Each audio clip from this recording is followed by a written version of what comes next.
प्यारे बाबा तुम्हारा यही कहना है, पहने रहना गुणों का यूं ही गहना है। करते चलो सबको प्यार, देते चलो सत्कार। तुम्हें तारों से आगे निकलना है। प्यारे बाबा तुम्हारा यही कहना है। प्यारे बाबा तुम्हारा यही कहना है।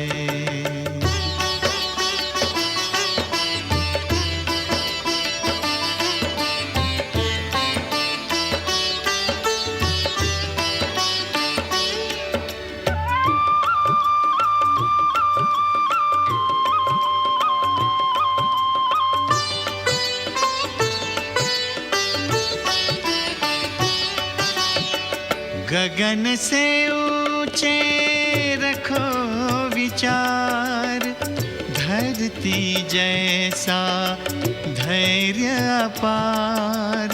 नैनों में रूहानी प्यार, नैनों में रूहानी प्यार।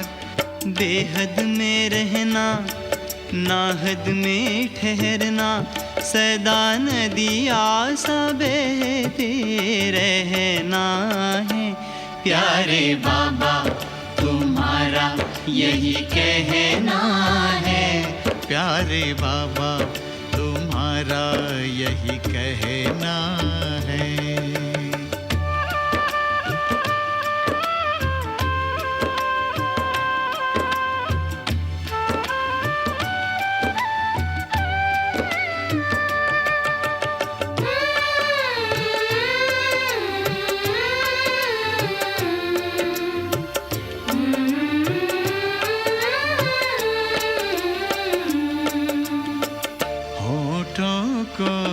मुस्कान मिले जैसे हो गुलिस्तान खिले, होठों को मुस्कान मिले। जग को जीवन दान मिले, आए गम की न हवाएं। देते रहो दुआएं, नहीं अवगुण को मन में धरना है। प्यारे बाबा तुम्हारा यही कहना है। प्यारे बाबा तुम्हारा यही कहना है।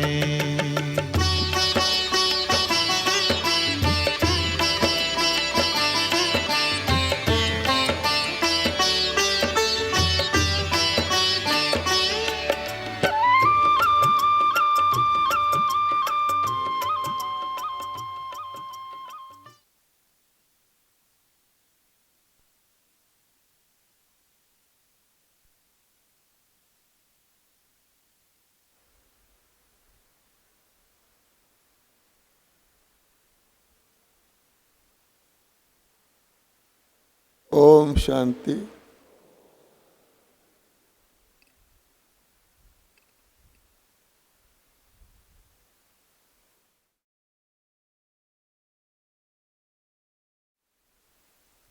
इस सारे कल्प के इस डायमंड युग हम जानते हैं 5 युग हैं और डायमंड युग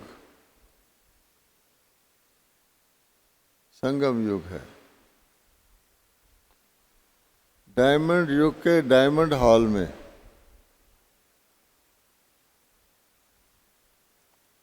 डायमंड आत्माएं बैठी हैं।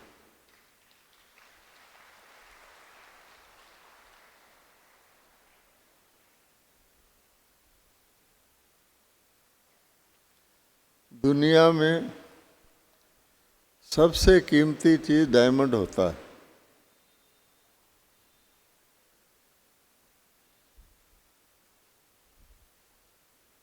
और डायमंड बहुत सख्त होता है। उसके अंदर कुछ थोड़ी बहुत, जिसको बाबा कहते हैं फ्लॉ, रह जाए तो निकालना बड़ा मुश्किल होता है। उसको काट के फ्लॉ निकाला जाता है। दुनिया के डायमंड को, चेतन डायमंडों के अंदर भी फ्लॉ होता है। और फ्लॉ जो होता है उसको ख़त्म करने के लिए हम इस डायमंड हॉल में इकट्ठे हुए हैं। बाबा ने अपने बच्चों को हीरे तुल्य बनाया। स्वयं बाबा लौकिक में हीरे के व्यापारी थे। वो पत्थर के हीरे छोड़कर चैतन्य हीरों का व्यापार किया और हमें किस तुल्य से हीरे तुल्य बनाया? कौड़ी तुल्य से हीरे तुल्य। तो पहले जो मर जीवा जन्म से पहले सबका जो जन्म था कलयुग के अंत वाला, वो था कौड़ी तुल्य। कौड़ी सबसे सस्ती चीज होती है। और बाबा ने हमको इसी जन्म में दूसरा जन्म दे दिया, जिसको हम मर जीवा जन्म कहते हैं। काहे के लिए दिया? हीरे तो बना दिया, हीरो में भी क्वालिटी होती है। तो इसलिए अपने भाग्य को देखकर कि सारी दुनिया की 850 करोड़ आत्माओं में से प्यारे बाबा ने कहाँ से ऐसे परख से पहचाना अपने बच्चों को कि ये तो मेरे सज्जू के हीरे तुल्य बच्चे थे। तो ऊपर थोड़ा मिट्टी चढ़ी हुई है, पहचान करके हमको यहाँ लाया है। इसलिए बाबा कहते हैं कि किसी गरीब के बच्चे को, झोंपड़ी में रहने वाले को कोई महाराजन अडॉप्ट कर ले तो उसकी किस्मत खुल जाती है। तो बाबा ने हमको खुशकिस्मत, पद्मा पदम भाग्यशाली, दुनिया में किसी की किस्मत खुलेगी तो एक जन्म के लिए, परंतु यहाँ तो 2 युगों के लिए हमारी किस्मत खुल जाती है। तो जब हम अपने भाग्य को देखते हैं, सिमरन करते हैं, तो बाबा ने कहा है कि पहले पहले मैंने बच्चों को यही पूछा, पहले कभी मिले हो? और बच्चों ने उत्तर दिया, हाँ बाबा कल पहले मिले थे। अब आप सोचो, आज के दिन, आज की डेट में, आज के समय पर पहले आप कभी डायमंड हॉल में बैठे हो? जो पहले कभी स्मृति में लाइए, इसी ड्रेस में, इसी प्रकार से, इसी घड़ी, इसी डायमंड हॉल में इसी प्रकार बैठे थे, तो ज़रा अपना दायां हाथ उठाइए, देखें कौन कौन बैठे थे। अच्छा, कोई कोई नहीं बैठे थे।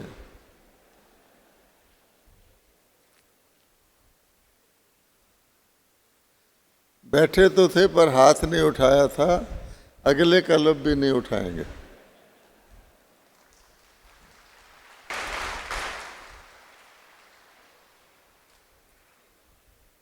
यहाँ हाथ उठाने के भी नंबर हैं। अगर हमने शो केस के सैंपल बनना है तो जब हाथ उठाने का समय है तो हाथ उठाने के भी नंबर हैं, हाथ नीचे करने का समय है तो हाथ नीचे करने के भी नंबर हैं। शो केस वाला बनने के लिए क्या होता है कि जिस समय जो चीज़ करनी है उसको हम करें। पर माया क्या करती है?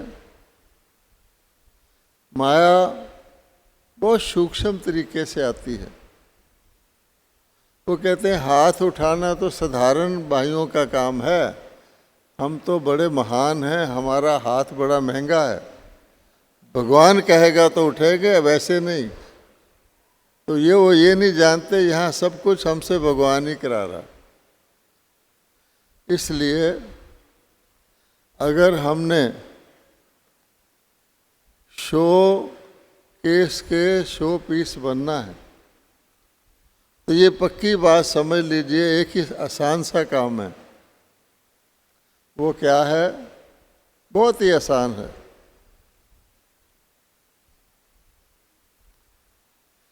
कि जिस समय जो करना है उस समय हम वो करें, जिस समय जो सोचना है उस समय हम वो सोचें, आगे पीछे नहीं। अगर बाद में सोचा हाथ उठा लेते तो अच्छा था, क्योंकि ऊपर वाले के कैमरे में तो आ गया वो देखेगा कि शो पीस वाले कौन हैं, कम से कम जिन्होंने इतना कष्ट तो किया, हाथ उठा दिया। अच्छा, इसलिए देवताओं में जो गोल्डन एज के हैं, डायमंड एज तो उससे भी ऊपर है, गोल्डन एज के देवताओं की क्या क्वालिटी है कि वो हर चीज को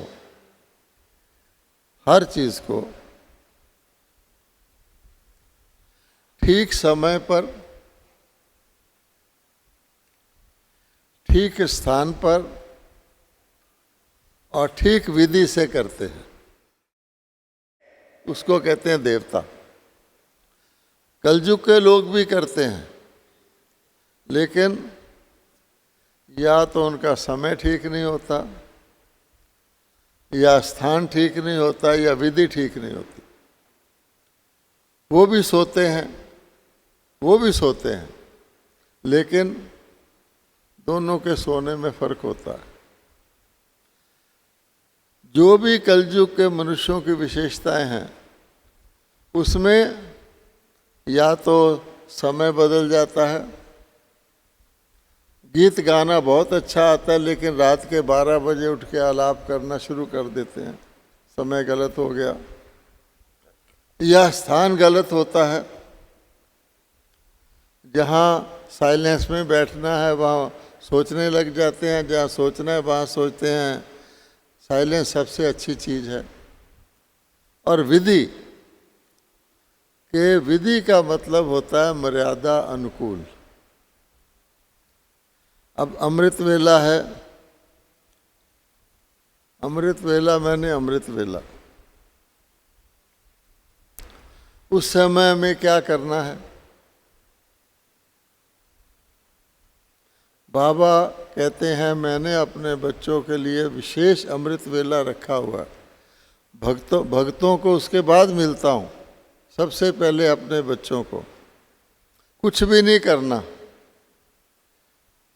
जैसे हम मधुबन आते हैं तो हमें अपने भोजन का, अपने बिस्तर का कोई ध्यान नहीं रखना पड़ता, यहाँ सब समय पर होता है। अमृत वेले कुछ भी नहीं करना, हाजिरी लगवानी है, बाबा हम आ गए। तो आप सोच सकते हैं अमृत वेले क्या करते हैं। सबसे ज्यादा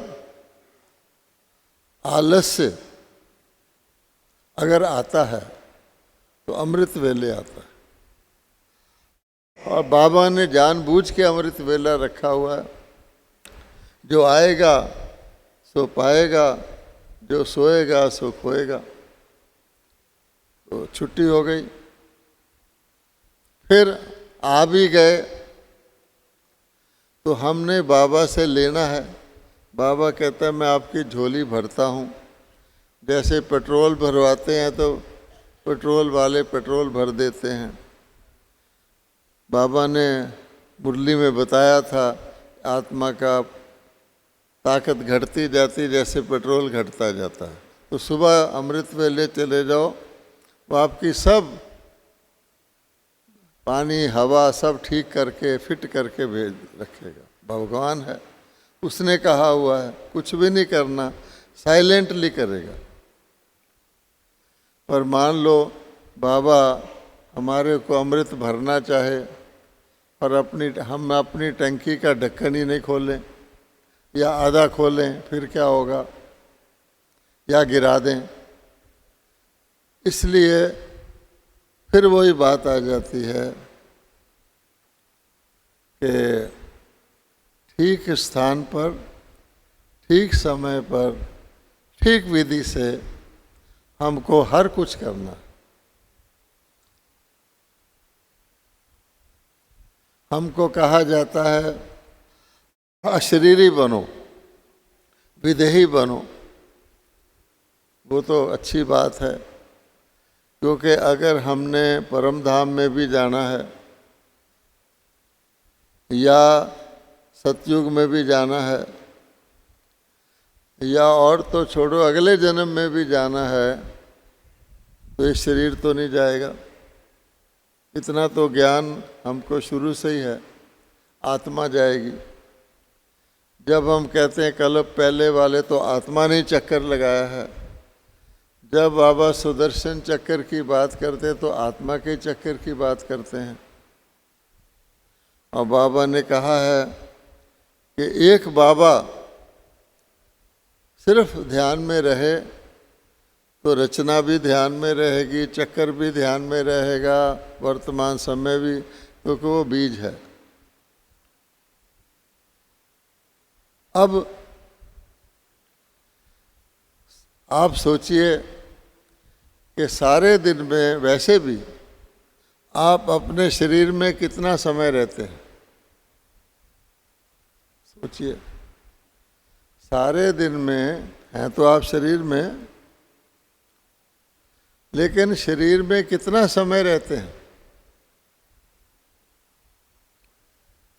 ऐसे नहीं कि शरीर से निकल जाते हैं, वो तो फिर अलग बात हो जाएगी। जैसे सपने में आप सोए हुए हैं और आपको सपना आ रहा है, तो आप शरीर में तो हैं, लेकिन सपना जहाँ आपको घुमा रहा है वहीं आप हैं। खुशी का सपन भी आ जाता है, डराने वाला भी आ जाता है, दौड़ लगाने वाला भी आ जाता है, पर आप जहाँ आपका मन है वहीं आप हैं। अच्छा, तो आप स्नान कर रहे हैं, तो सारा टाइम आप स्नान कर रहे हैं, तो स्नान में ध्यान रहता है या मन कहीं इधर उधर भी जाता है? कर रहे हैं स्नान, मन सोच रहा है कि मेरी ट्रेन की टिकट गुम हो गई है, या मुझे ये करना है, या मुझे वो करना है। तो मन शरीर को स्नान करा रहे हैं, तो आप शरीर में तो नहीं है ना जहाँ आपका मन है। फिर सोचेंगे अरे मैं तो नहा रहा हूँ। भोजन कर रहे हैं, अब भोजन करते समय शुरू तो करते हैं बाबा को याद करके, जैसे भक्ति मार्ग में हर चीज़ का रस्म होता है, लेकिन 1 मिनट बाद या तो कोई साथी बैठा होता है, आम तौर पे जिस सेंटर से आते हैं उन्हीं के साथ बैठ के भोजन भी करते हैं। ये नहीं कि चलो नयों से कर लें, वहाँ तो हम रोज़ ही मिलते नहीं, वो अच्छा लगता है, इजी लगता है, तो बातें में लग जाते हैं या भोजन में लग जाते हैं, तो भी शरीर में नहीं रहते। तो हम शरीर में वैसे भी आजकल के हिसाब से मन हमको इधर उधर, चाहे व्यर्थ में कहो, चाहे साधारण में कहो, चाहे लौकिक में कहो, भटकाता रहता है। तो सैंपल कैसे बनेंगे? क्योंकि यहाँ तो बाहर का फोटो नहीं खींच रहा, एक्सरे में भी आपके अंदर का फोटो खींचता है। आजकल तो बड़ी बड़ी मशीनें आ गई हैं, वो और अंदर की चीज़ें का फ़ोटो खींचते हैं, दिमाग का भी खींचते हैं। तो बाबा के पास हमारा कौन सा फ़ोटो खींचता है जिससे वो चुनेगा कि भाई ये सैंपल हैं? सैंपल दो तरह के होते हैं, आपको पता है, मुरली अम्बी भी आया हुआ है। एक सैंपल होते हैं जिनकी मंदिरों में पूजा होती है, लाइनें लगती हैं, भीड़ लगती है, धक्का खाना पड़ता है। एक सैंपल म्यूज़ियम में रखे जाते हैं। आप कभी म्यूज़ियम में जाए हैं दुनिया के, वहाँ क्या होता है, किसी मूर्ति की आँख टूटी हुई है, किसी का नाक टूटा हुआ है, पुरानी कोई चीज़ है, आदि है, वो भी सैंपल गिना जाता है, पर वो म्यूज़ियम में रखने लायक होता है। ये भी है। इसलिए हमको देखना है कि अगर हमने शोकेस वाला सैंपल बनना है तो शोकेस के सैंपल हैं लक्ष्मी नारायण, जो 5000 साल पहले हुए। आज भी मनुष्यों को उनकी बायोग्राफी पता नहीं, कितने साल पहले आए ये पता नहीं, कुछ पता नहीं, लेकिन आज भी उनकी मूर्ति, चाहे बहुत बढ़िया मूर्ति हो किसी बड़े मंदिर में या छोटी मूर्ति हो, बड़े बड़े भगत हों या साधारण भगत हों, उनकी मूर्ति के आगे जाकर पुष्पम पत्रम रखेंगे, फल फूल रखेंगे, झुकेंगे, उनके दर्शन करके खुश होंगे मूर्ति के। तो हो गए सैंपल। शोकेस मैंने मंदिर। बाबा कहते हैं कि ब्राह्मणों का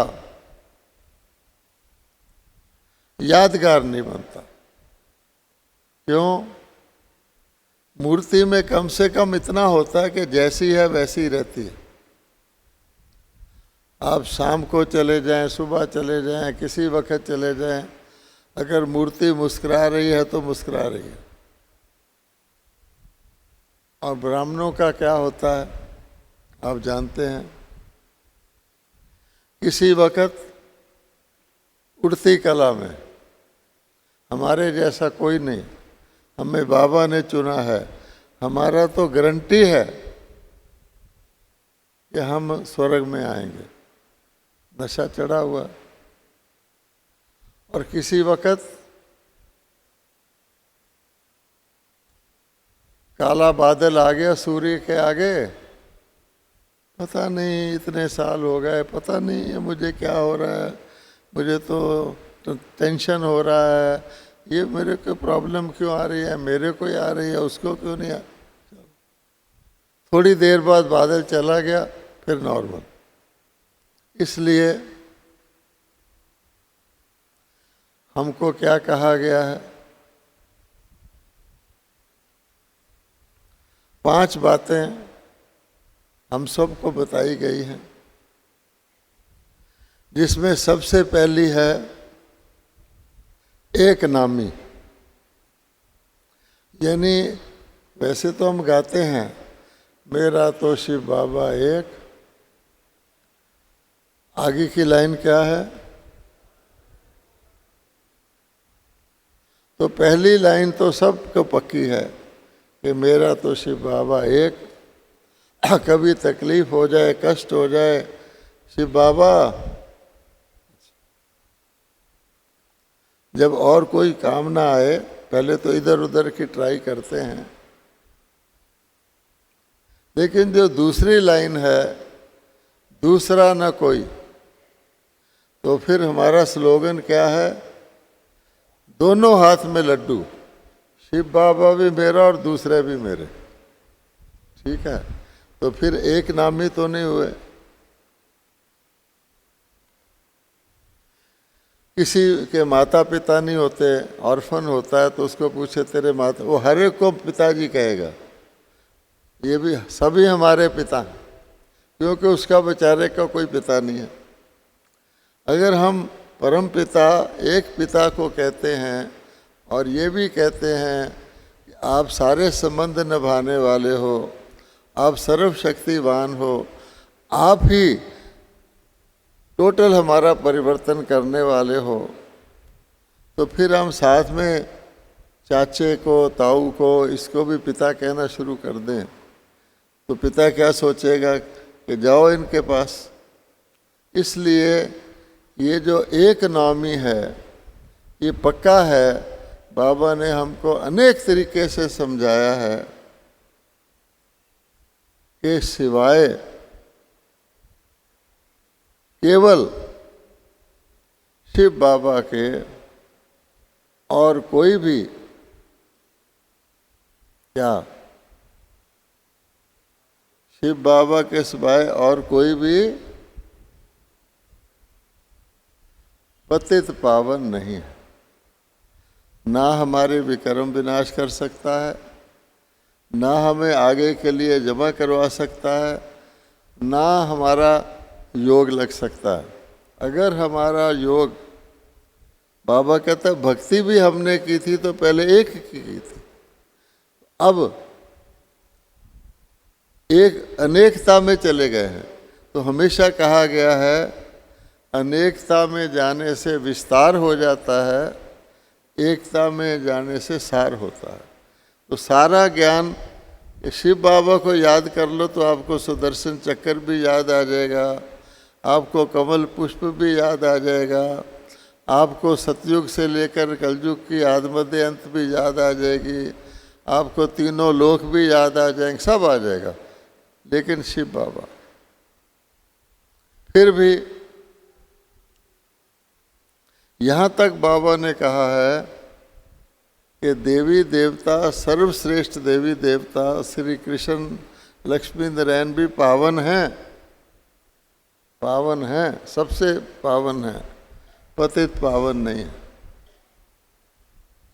ऐसे ही देहधारियों में हमारे बड़े पावन हैं लेकिन पतित पावन नहीं है।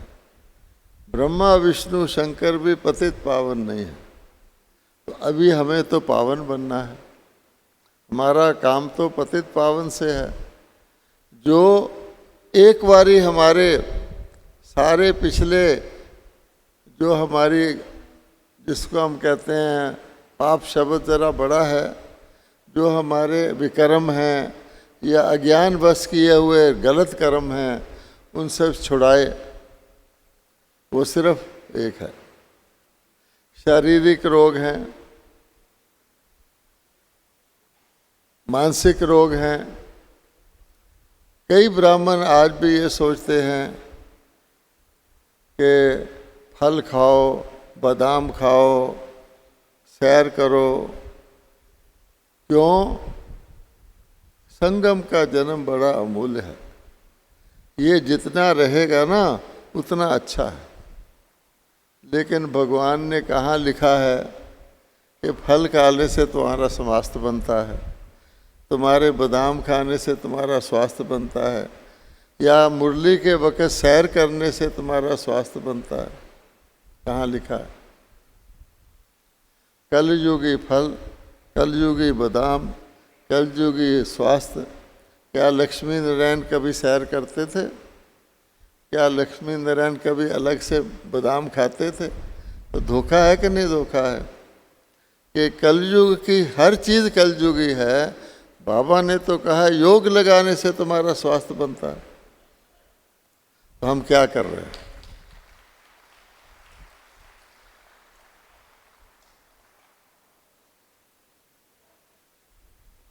कोई समय था मैं भी ऐसे करता था। एक दिन मैं बादाम खा रहा था कुंडा लगा के, कोई मिलने आ गया, मैंने कुंडा खोल दिया, मेरे मुंह में आधे बादाम थे, मैं ऊँ कर रहा था। उस दिन मैंने सोचा कि भाई तुम ये क्या कर रहा है, इतने बादाम से तेरा क्या होने वाला है, और ये कलयुगी बादाम है, ये भी तमोगुणी है। इसलिए आपसे हम पूछते हैं कि क्या सतयुग में कोई भी खराब चीज़ हो सकती है? सतयुग में क्या कोई भी खराब चीज़ हो सकती है? जो कहे नहीं, दायां हाथ उठाइए। ये तो बहुत ठीक आंसर है, आपको मुबारक हो। सतयुग में कोई खराब चीज़ नहीं होती, संकल्प भी खराब नहीं होता, कुछ देखने की चीज़ भी खराब नहीं होती। अब इसको ज़रा उल्टा कर लीजिए। क्या कलयुग में कोई अच्छी चीज़ हो सकती है?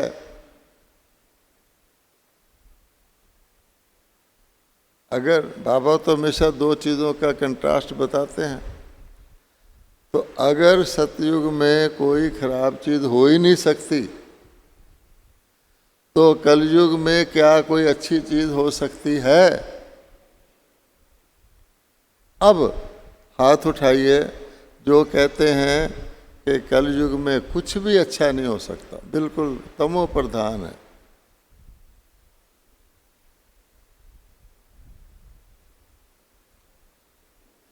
क्या कलयुग की आप किसी भी चीज़ को अच्छी समझ के यूज़ करते हो? इससे मेरी स्वास्थ्य बन जाएगा, इससे मेरे कंफर्ट हो जाएगा, इसको मेरा फायदा हो जाएगा, या नहीं? बाबा ने क्यों कह रखा है कि भोग लगा के भोजन करो? क्यों कह रखा?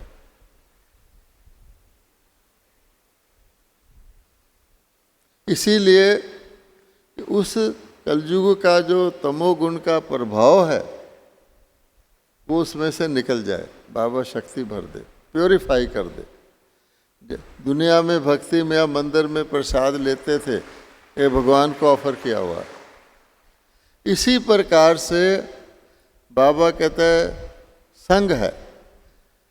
सतयुग में तो देवी देवता ही रहते हैं, कलयुग में एक भी आत्मा है, एक भी आत्मा जो बिल्कुल सतो प्रधान, बिल्कुल ऐसी है जिसका संग करने से आपको किसी तरह के कोरोना का या किसी प्रकार के संग दोष का खतरा नहीं है। एक भी है, एक भी है, सोच के बताना। बाबा ने कह रखा है जिस दिन हम वैसे बन गए, कर्मातीत बन गए, ये शरीर नहीं रहेगा। कहा हुआ है ना कि जिस दिन हम कर्मातीत बन गए ये तमोगुनी शरीर नहीं रहेगा। आज भी बाबा ने कहा कि देवी देवताओं की परछाई भी कलयुग में नहीं पड़ती, परछाई। अब बताओ, अगर हम किसी से मिलें और उसकी भ्रिकुटी में देखे बगैर ना मिलें, उसको डायमंड समझ के ना मिलें, बाबा को याद करके ना मिलें, तो आपको संग दोष का खतरा है कि नहीं है? क्यों? पर चिंतन पतन की जड़ है, ये तो सब मानते हैं। पर चिंतन पतन की जड़ है। अब कोई आपसे बहुत बेटर पुरुषार्थ करने वाला आपको लगता है कि ये आत्मा बहुत अच्छा पुरुषार्थ कर रही है, इसकी धारणा बहुत अच्छी है, ये तो शो केस में रख ही देना चाहिए। ये परचिंतन है कि नहीं है? क्यों? पहले तो आपको आएगा कि मैं इससे कम हूँ, तो आपके अंदर निराशा आएगी। देखो इसने इतना बड़ी धारणा कर ली, मेरी कम है। आपको कुछ फायदा हुआ निराशा से? नहीं। अपने नीचे वालों को देखोगे तो आप लापरवाह हो जाओगे, इससे तो मैं अच्छा हूँ, तो भी परचिंतन नुकसान कारक है। बाबा ने क्या कहा है? Always see brother and sister नहीं कहा, खास कहा है always see father and mother. क्यों?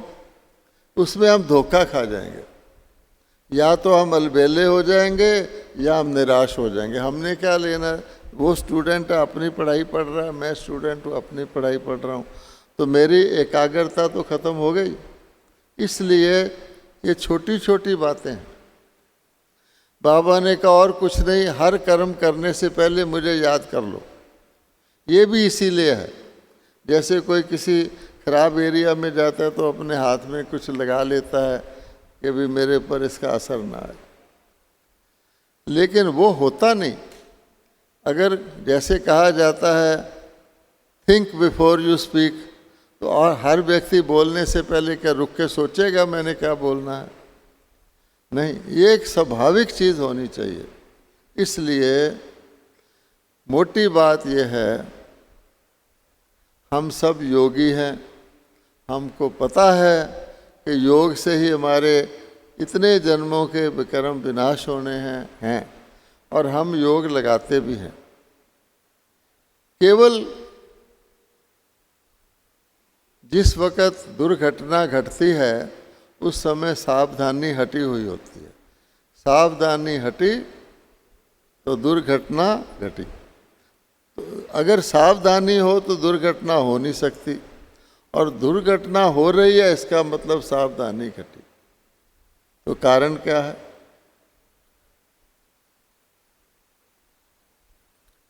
एक होता है नेचुरल झरना, तो नेचुरल झरने में पानी बहता रहता है।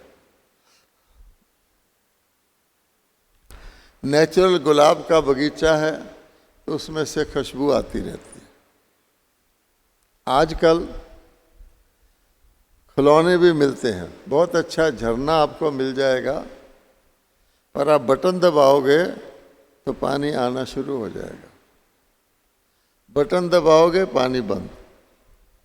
ऐसे नकली फूल भी मिलते हैं जिसके अंदर खुशबू का रहता है शीशी, बटन दबाओगे उसमें खुशबू भी आनी शुरू हो जाएगी, और बटन दबाओगे फिर बंद। इसका मतलब क्या हुआ कि स्मृति का स्विच ऑन किया तो हम राजयोगी, हम बाबा के बच्चे, हम ब्राह्मण, सारी हमारी अपना सिलेबस सामने है, सारे सब्जेक्ट सामने है। जैसे आप किसी दूसरे सेंटर में जाते हो या किसी और जगह भोजन करते हो, उस समय भी आप बाबा को याद करते हो शुरू में, तो थोड़ा ज़्यादा याद करते हो कि दूसरे देख रहे हैं कि भाई मैंने याद किया अच्छी तरह, वो ये ना समझे ऐसे ही खाना शुरू कर दिया। क्या वो काम आप अपने घर में भी करते हो? नहीं, चलो बाबा को याद, बाबा को तो पता ही है ना। अच्छा, फर्क हो गया। इसको कहते हैं स्विच ऑन और ऑफ करना देखकर, लोक कल्याण अर्थ देखकर, संगठन को देखकर, भट्टी को देखकर, किसी प्रोग्राम को देखकर, अपने रोल को देखकर हम ड्रेसअप होके मेकअप करके आते हैं। लेकिन बाबा कहता है कि हमें निरंतर योगी होना है। ये अवश्य है कि जब हम खास योग में बैठते हैं उस वक्त शक्तिशाली स्थिति है, लेकिन इसका ये अर्थ नहीं कि आप सोने जा रहे हैं तो आपकी नींद में भी योग ना लगे। तब बाबा ने हमें परहेज बताए हुए हैं कि सोने से पहले अपना सारा अकाउंट बाबा को देकर, बेड पर नहीं साथ की कुर्सी पर बैठकर हल्के होकर सोओगे तो तुम्हारी नींद भी योग गिनी जाएगी, और नहीं तो जागृत अवस्था में भी योग गिना जाएगा। जो आपको महसूस होता है कि अब मेरे को टेंशन हो गया, अब मेरे को जल्दी आ गई, बाबा ने कहा आत्मा स्थिर रहे, मेरे को तो जल्दी लग रही है। इसलिए ये एक नामी जो है इसका अभ्यास करना सीधी बात है।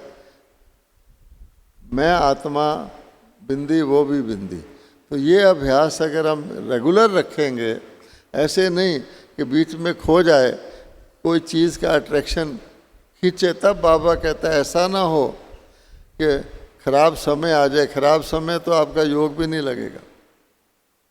उससे पहले पहले, आज भी मुरली में बाबा ने कहा, उससे पहले पहले हम अपने आप को विक्रम विनाश कर लें, ताकि वो हमारी नेचुरल अवस्था रहे। तो नेचुरल नेचर, बाबा ने कहा है हमें अपने नेचुरल नेचर को यौगिक बनाना है, ये हमारे हाथ में है। तब कहता है कोई विशेष चीज़ में अट्रैक्शन होगा, चाहे ड्रेस में ही हो, चाहे किसी वस्तु में हो, चाहे मोबाइल में हो, या किसी विशेष व्यक्ति के साथ रहने का इच्छा होगी कि ये मेरा दोस्त है, ये मेरी मदद करता है। कोई भी चीज़, आपने कुछ पैसा छुपा के रखा हुआ होगा कि जब विनाश आएगा पता लगेगा मैं सारा ही पैसा यज्ञ में दे दूंगा, अभी विनाश नहीं आना, क्या पता मुझे ज़रूरत पड़ जाए।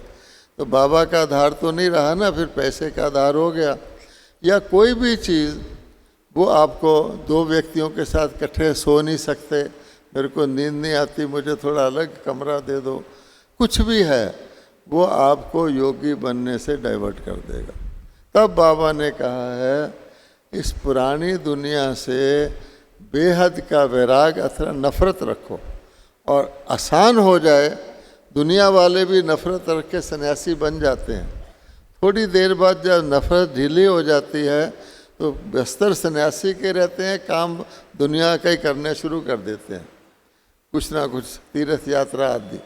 यहाँ बाबा कहते हैं कि तुम्हें इस पुरानी दुनिया से हर जो यहाँ की दिखावटी चीज़ जिसके अंदर बहुत शो है, हर एक के अंदर विकार घुसा हुआ है, चाहे वो स्थूल चीज़ है चाहे वो शरीरधारी हैं, ऐसी नफ़रत।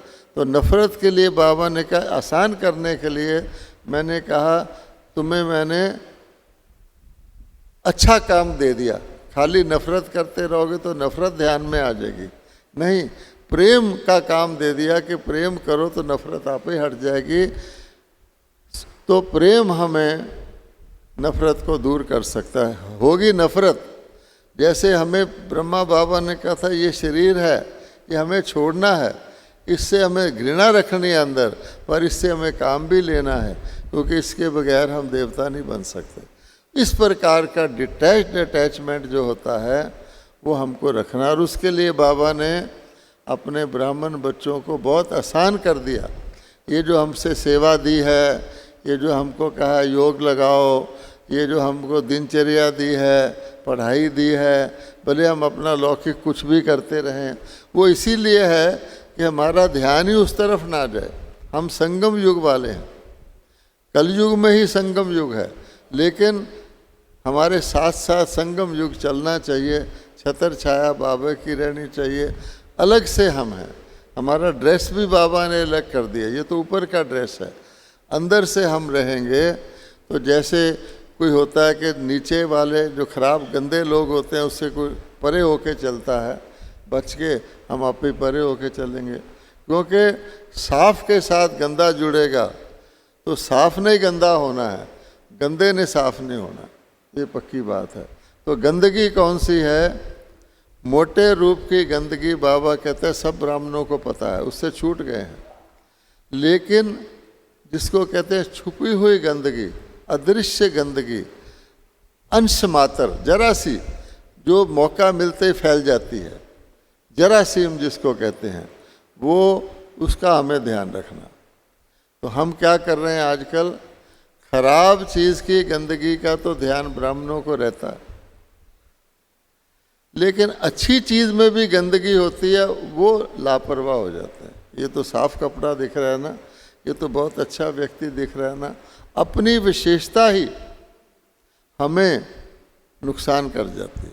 इसलिए बाबा ने कहा है इस तरफ का बचाव तो हर एक कर लेता है, यहाँ कीचड़ है, लेकिन ये जो सोने की जंजीर है इसको वो समझते हैं तो सोना है ना, पर है जंजीर, उसका हमको ध्यान रखना। इसलिए खास तौर पे जिसको हम मैं शब्द कहते हैं, मैं, इसका बहुत ध्यान रखना, और ख़ास तौर पे कुमारों को और भाइयों को इसका बहुत ध्यान रखना। हमारा फर्स्ट प्रिंसिपल क्या है? ब्रह्मा बाबा ने क्या किया? ब्रह्मा बाबा ने सबसे पहले वंदे मातरम कहा। स्वयं ब्रह्मा बाबा ने 8 बहनों का ट्रस्ट बनाया और कहा कि शिव बाबा का आदेश है कि ज्ञान अमृत का वितरण मातृशक्ति के द्वारा होगा, जो कि मातृशक्ति को किसी भी हमारे धार्मिक पद्धति ने स्थान नहीं दिया। ठीक है, कुछ कारण होगा। शिव बाबा कहता है मैं भी आपको अपना बच्चा नहीं कह सकता, जब तक मैं ब्रह्मा के आकर के अडॉप्ट ना करूं, उसको माँ ना बनाऊं। अगर ब्रह्मा माँ ना हो तो हम भाई बहन बच्चे भी नहीं बन सकते। निराकार रूप में हम परमात्मा से भी कुछ नहीं ले सकते, परिवार ही नहीं बन सकता। अब आप ये बताओ, हम लोगों को भाई का चोला मिला है, ठीक है, क्या हम सचमुच उसी रूप को पालन करते हुए कोई भी बीके ब्रदर अपने आप को माताओं से कभी आगे रखने की कोशिश तो नहीं करते कि मैं ज्ञान को अच्छा समझा सकता हूँ? समझा सकते हैं, इसमें कोई शक नहीं है, पर बाबा का आदेश ये है कि बहनों के द्वारा ही ज्ञान का वितरण होना है।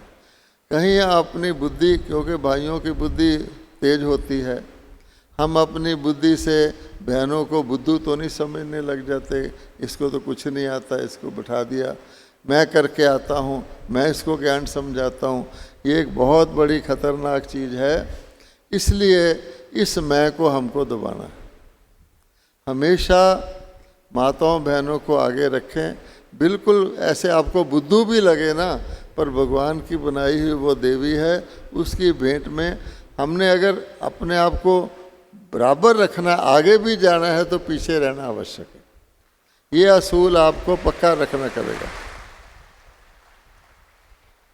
और वैसे भी अगर हम अपने मैं शब्द को मार दें, जिसको बाबा कहता है, हम सब दूसरों को सुनाते हैं, निमित्त बन जाएं, निर्माण बन जाएं, सेवाधारी बन जाएं, विश्व सेवाधारी बन जाएं। बाबा के हम गीत गाते हैं, ब्रह्मा बाबा तुम थे विश्व सेवाधारी, तो हमारा सबसे बड़ा टाइटल है विश्व सेवाधारी। विश्व सेवा ऐसे नहीं कि हम न्यूयॉर्क जाके सेवा करेंगे, यहीं बैठे हुए अपना दृष्टिकोण हमने वैश्विक रखना है। इसका मतलब है लिमिटेड नहीं रखना, ये मेरा सेंटर है, ये मेरी पोजीशन है, ये मेरा घर है, ये मेरा जोन है, ये मैं वाली चीज़ निकाल दें। हम कहीं भी हैं, जैसे हम हॉल में बैठे हैं, जगह जगह से आए हुए हैं तो बाबा के बच्चे बैठे हैं।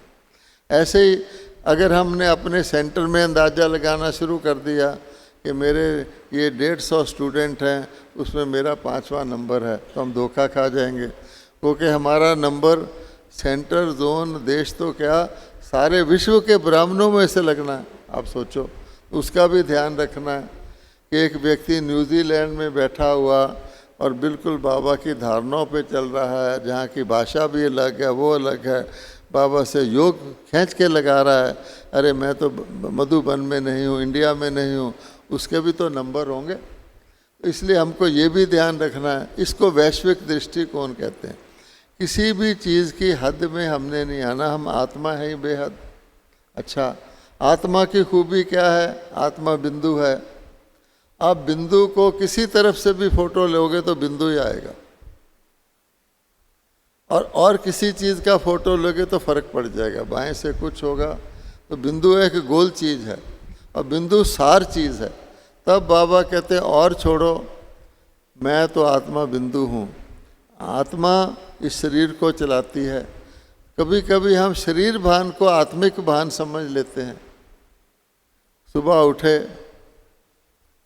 रात को 12 बजे सोए थे, कोई कल्चरल प्रोग्राम देखते रहे, किसी ने कहा भाई सुबह जागना है, नहीं नहीं हम जाग जाएंगे, कल्चरल प्रोग्राम बड़ा अच्छा लग रहा है। सुबह आपकी आंख खुल जाएगी, क्योंकि रोज़ का आपका अभ्यास है, ऑटोमेटिक खुल जाएगी। उसके बाद आपको याद आएगा मैं तो रात को 12 बजे सोया था, इसलिए मैं थका हुआ हूँ। अच्छा, अब वो मन में आ गया तो फिर आज तो मुझे ये काम करना है, वो काम करना है। तो बाबा कहते हैं ना, लेटे लेटे योग लगा लो, याद ही करना है ना। आत्मा कोई लेटती बैठती थोड़ी है, हम लेट के योग लगा लेते हैं। 1 मिनट के बाद क्या होगा? और आंख कब खुलेगी? जब योग का टाइम पूरा हो जाएगा, उस वक्त पूरे 4:45 बजे आंख खुल जाएगी। बताओ, हो गया धोखा। इसलिए बाबा कहता है, एक शब्द है अटेंशन। सावधानी हटी, दुर्घटना घटी।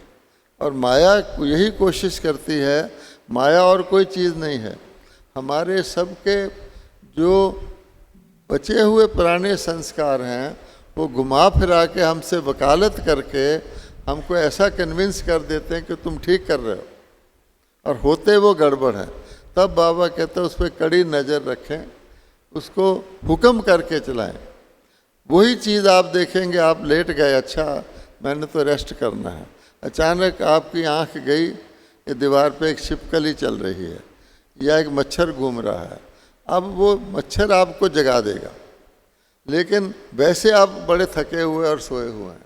तो कहने का भाव है ये मन हमको धोखा देता है, इसलिए देता है कि हमने मन को ठीक तरह कंट्रोल में नहीं रखा हुआ। तो सार यही बनता है कि छोटी छोटी चीज़ें बड़ी होती, कभी हम छोटी चीज़ को मिस कर देते हैं। तो बाबा कहते हैं यहाँ मिस नहीं करना है। ऑलराउंडर मीन्स ऑलराउंडर, अर्थात हमने अपने अंदर संगम युग का पूरा पाठ भरना है, जितना हमारा भर सके, ओवर भी भरना है, ताकि जब हमारा रिकॉर्ड बजे तो उसमें ये ना लगे कि एक गीत बजा योगी बनो, उसके बाद ब्लैंक आ गया, फिर आ गया ज्ञानी बनो, तो गीत का मज़ा नहीं आएगा। कोई रिकॉर्ड भी रुक जाए कहीं तो आपका ध्यान नीचे आ जाता है। इसलिए रुकना भी नहीं है, झरने की तरह बहते रहना है। ये नहीं कि योग लगाया अब मेरा योग पूरा हो गया, ये नहीं। तो निरंतर फुल नहीं तो अटेंशन में हम योगी जीवन में रहेंगे, छोटी छोटी बात का ध्यान रखेंगे। अब मीठा बोलना है, अब मीठा तो हम बोलते ही हैं, लेकिन जब पब्लिक में होते हैं तो बहुत मीठा बोलते हैं, अपने साथियों के साथ होते हैं तो साधारण बोलते हैं, और जब कोई ऐसी बात आ जाए जो मैं पसंद नहीं तो चिड़चिड़ा बोलते हैं। तो बाबा कहते हैं चिड़चिड़ापन भी क्रोध का कारण है। इसलिए ये मैं वाली जो चीज़ है, मैं कुमार हूँ या अदर कुमार हूँ, ये भी वास्तव में देहभान है। क्यों? क्या मैं कुमार हूँ? क्या मैं सारे 84 जन्म कुमार ही रहा हूँ, या मैं चतुर्भुज हूँ? चतुर्भुज हूँ तो मेरे दोनों रूप हैं। इसलिए कुमार रूप में होते हुए हमें ये ध्यान रखना कि मैं कुमार नहीं हूँ।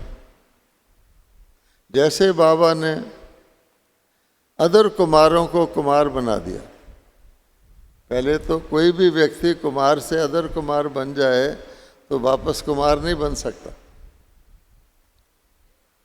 लेकिन बाबा ने अदर कुमारों को भी कुमार बना दिया, नाम लिख दिया कुमार, अदर कुमारी।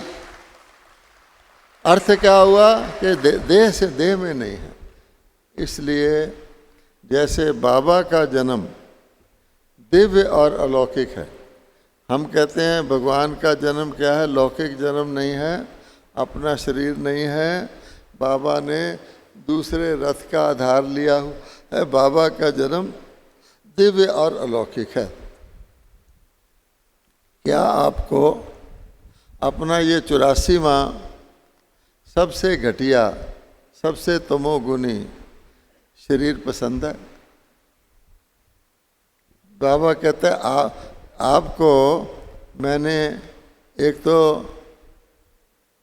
सतयुगी शरीर दिए हुए हैं, दूसरे संगम युग पर फरिश्ता के चमकीले ड्रेस दिए हुए हैं, तो हम वो नहीं धारण कर सकते। जैसे हम कहीं जाते हैं तो ड्रेस चेंज कर लेते हैं, तो क्या हम ज़्यादातर अपनी चमकीली ड्रेस में नहीं रह सकते? चमकीली ड्रेस में आपको पूरी अनुभूति होगी, पूरी फीलिंग आएगी, सिर्फ क्या होगा, स्थूल नहीं होगा। तब बाबा ने हमारे लिए सबसे बड़ा रिट्रीट सेंटर दुनिया का सारे कल्प का बनाया हुआ है। वो कौन सा है? सारी दुनिया का सबसे बढ़िया, सब कल्प में एक ही बार बनने वाला रिट्रीट सेंटर कौन सा है? माउंट आबू ऐसे कर रहे हैं, उसका नाम क्या है? जहाँ ब्रह्मा बाबा इस वक्त हैं वो है सूक्ष्म लोक। सूक्ष्म लोक 24 घंटे खुला है। वहाँ आपको सीट में इस तरह टाइट होकर भी नहीं बैठना पड़ेगा कि मेरे साथ कौन बैठा है। वहाँ आगे पीछे भी नहीं है। और सूक्ष्म लोक में बाबा कहते हैं आप फरिश्ता रूप में रहेंगे तो फरिश्ता में मेल फीमेल भी नहीं होता। आप मुझे बताओ फरिश्ता मेल होता है या फीमेल होता है?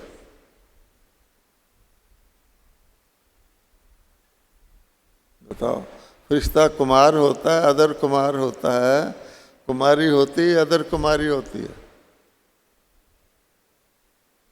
फरिश्ता मैंने फरिश्ता। इसलिए बाबा कहते हैं कि वो मैंने आपका स्वरूप इसीलिए संगम पर रखा हुआ है।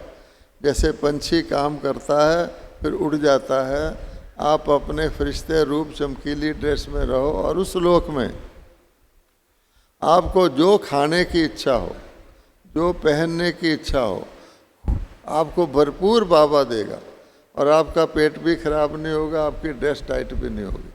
इतना शानदार वो लोक है। बाबा कहता है वहाँ मैं इसीलिए ठहरा हूँ कि आप ऊपर आओ। पहले बाबा नीचे आया कि हमको ज़रा ले जाए, अब वो कहता है आप ऊपर आओ, इसके बाद आपको ऊपर जाना है। इसलिए चलो परम धाम ना सही, बिंदु ना सही, तो सूक्ष्म लोक में तो रह सकते हैं फरिश्ता ड्रेस में। तो इसलिए आप वैसे भी शरीर में नहीं रहते, इधर उधर जाने की बजाय। तो बाबा कहते हैं साधारणता छोड़ो, व्यर्थ छोड़ो। सूक्ष्म लोक में व्यर्थ होता ही नहीं। सूक्ष्म लोक में विकार ही नहीं जा सकते। निराकारी परम धाम, निर्विकारी सूक्ष्म लोक, निरहंकारी ये लोक। यहाँ पर बॉडी है तो अहंकार, अहंकार का मतलब कोई मोटे रूप का अहंकार नहीं होता कि मैं फलाना हूँ। जैसे ये कहते हैं bridge Mohan ji additional secretary general हैं, तो मुझे हंसी आती है एक्चुअली कि ये क्या होता है एडिशनल सेक्रेटरी जनरल, ये तो दुनिया में होता है। तो हम बाबा के विश्व सेवाधारी बच्चे हैं। तो कई हमारे भाई आजकल PhD भी ले रहे हैं। तो बाबा कहते हैं कि दिव्य और अलौकिक। अलौकिक मैंने हम सब ब्राह्मण संगम युगी अलौकिक हैं। हमारा जन्म ही अलौकिक है, ना परलौकिक है ना लौकिक है। तो संगम वाले हो गए। तो दिव्य मैंने जिसमें दिव्यता है, अर्थात जिसमें आसुरी संस्कार नहीं है। इसलिए एक नामी के साथ 4 शब्द और हैं जो एक नामी में ही आ जाते हैं। दूसरा है एकांत। एकांत का मतलब ये नहीं कि हम अकेले रहें, एक के अंत में जाएं। बाबा ने हमको इतना अथाह ज्ञान दिया है, उसमें बाबा के बारे में ही ज्ञान है, ताकि हम उस ज्ञान को धारण कर करके एक के अंत में जाएं, ताकि हम एक नामी बन सकें। दूसरा होता है एकाग्र। तो एकाग्र का भी यही मतलब है, इतना बड़ा गोला है, घूमता रहता है 5000 साल का, उसको इकट्ठा करो इकट्ठा करो इकट्ठा करो तो बिंदी बन जाएगी। तो इतनी एकाग्रता हमको चाहिए बाबा पर, क्योंकि हमने अब बिंदु बन के जाना है। फिर होता है एक रस। ऐसे नहीं कि हमारी अवस्था कभी बहुत अच्छी हो कभी नहीं। तो एक रस रहने के लिए भी अगर एक नामी रहेंगे तो एक रस रहेंगे। अगर और दूसरा नामी किया तो आपकी अवस्था भी अनेक रसों में चली जाएगी। और लास्ट है इकोनॉमी, अर्थात छोटी बचत की योजना। हम बड़ी बड़ी बचत करनी चाहते हैं, कभी भट्टी में आए कभी ये नहीं। बाबा कहता है जरा जरा स्मॉल सेविंग अपने बोल में, अपने देखने में, अपने बचत करेंगे, उससे शक्ति बचती है। देवता भी देखते हैं, देवता भी बोलते हैं लेकिन जितना देखना उतना ही देखेंगे, जितना बोलना उतना ही बोल लेंगे, ना कम न ज़्यादा। अंत में जो कुछ मैंने कहा इसका ये भाव नहीं है कि हम लोगों को बाबा ने धीरे धीरे जल्दी जल्दी चलाते उड़ाते हुए, ऐसे ही हम साधारण हैं। बाबा ने आज भी कहा है, साधारणता नहीं विशेषता अपनी को देखना। एक लड़का था, उसको उसके पिताजी पढ़ा रहे थे, जमा करना सिखा रहे थे। घर के बाहर बैठे तो बोले, बेटा 100 और 80 को जमा करो तो कितना होता है? 100 और 80 को जमा करो। तो बेटा बड़ा होशियार था, उसने कहा जी 280। तो पिताजी ने उसको बड़ी थपकी दी, शाबाश बेटा, तू हमारे नाम रोशन करेगा कुल का। नौकर को कहा इसके लिए चॉकलेट लाओ, बहुत होनहार बेटा है। तो एक व्यक्ति गुजर रहा था, उसने कहा ये क्या बोल रहे हैं, 100 में 80 जोड़ो तो 180, 280, ये तो गलत बोल रहा है। तो रुका, बोला भाई जी आप इसको क्या सिखा रहे हैं, 100 में 80 280, और आप इसको ऊपर से थपकी लगा रहे हैं, इसको चॉकलेट कह रहे हैं। उसने कहा तुमको पता नहीं है, कल इसने 380 कहा था।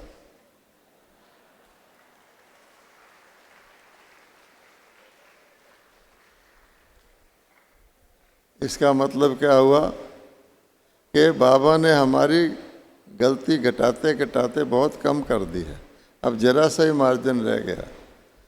लेकिन फिर बाबा ये भी कहता है, एक बच्चा आया, उसके स्कूल का रिजल्ट निकला था, माता पिता बड़ा वेट कर रहे थे। पूछा बच्चा कैसा रिजल्ट रहा? कहता जी बहुत ही अच्छा। बड़े खुश हो गए। बोला क्या? कहता इस साल आपको नई किताबें नहीं लेनी पड़ेंगी।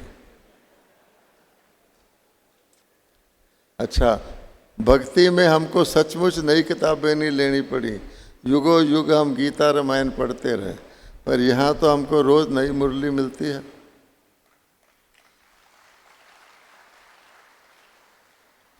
अंत में एक ऐसा भी था, वो घर के बाहर अपने बच्चे को पीट रहा था जोर जोर से। तो एक व्यक्ति गुजरा, बोला भाई सुबह इस गरीब को क्यों पीट रहे हो? कहता है कल इसका रिजल्ट आना और कल मैं आउट ऑफ स्टेशन हूँ, इसलिए इसका भी ध्यान रखना। ओम शांति।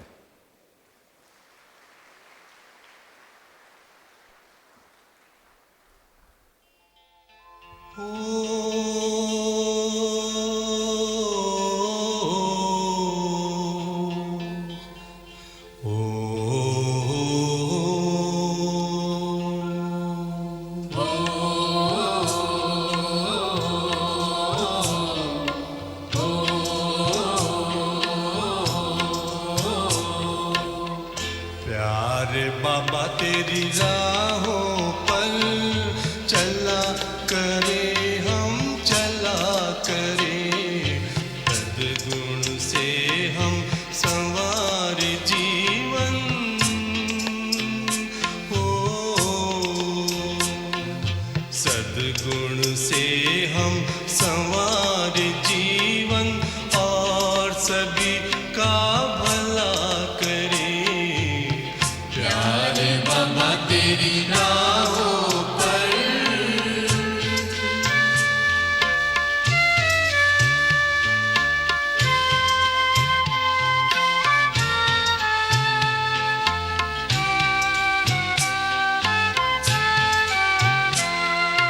पवित्रता की पावन राहें तुमने हमें दिखाई है, तुमने हमें दिखाई है।